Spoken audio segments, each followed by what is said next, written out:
In this class, I am explain about evidence to prove RNA as genetic material. Experiment with tobacco mosaic virus. The first evidence that RNA also has the capacity to carry genetic information come from experiments conducted with tobacco mosaic virus. This virus does not contain any DNA and is composed of RNA, surrounded by a hollow cylinder of protein subunits. The experiments conducted by H. Frankel Conrad in California showing that RNA is the genetic material in this virus will be briefly discussed in this section. Techniques were first developed for separating DNA particles into RNA and protein.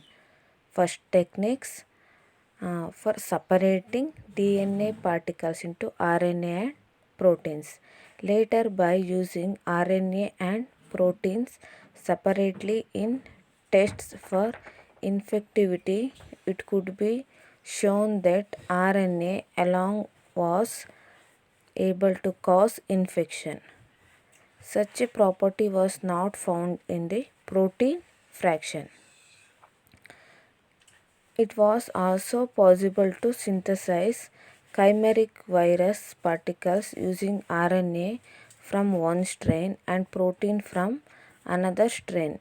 Such chimeras had serological properties of those strains from which protein was derived, but in other properties it resembled the other strain from which RNA was used. In one experiment, two viruses were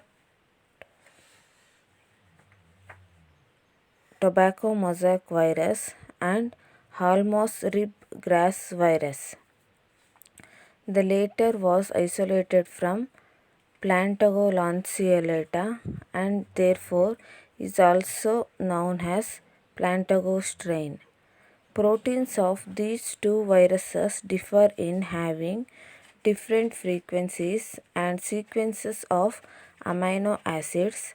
Also, these viruses give different symptoms on leaves of a particular variety of tobacco. While TMV produces mottling of leaves, HRV produces distinct ring pattern. Reciprocal chimeras using RNA of one strain and protein of the other strain could be obtained. It was found that when these chimeras were used for infection, the progeny had proteins which corresponded to the virus from which RNA of the infecting virus particle was derived. This proved that specificity of virus protein was determined by RNA alone and that proteins carried no information. Results of these experiments are diagrammatically represented in the figure. Subsequently, after the demonstration of genetic nature of RNA in TMV, RNA was found in number of bacteriophages. Therefore, it may be concluded that nucleic acid in general RNA as well as DNA carry genetic information. However, DNA perhaps always function as genetic material, but RNA in majority of cases is non-genetic. Only in specific systems where DNA is absent, it functions as genetic material. Thank you.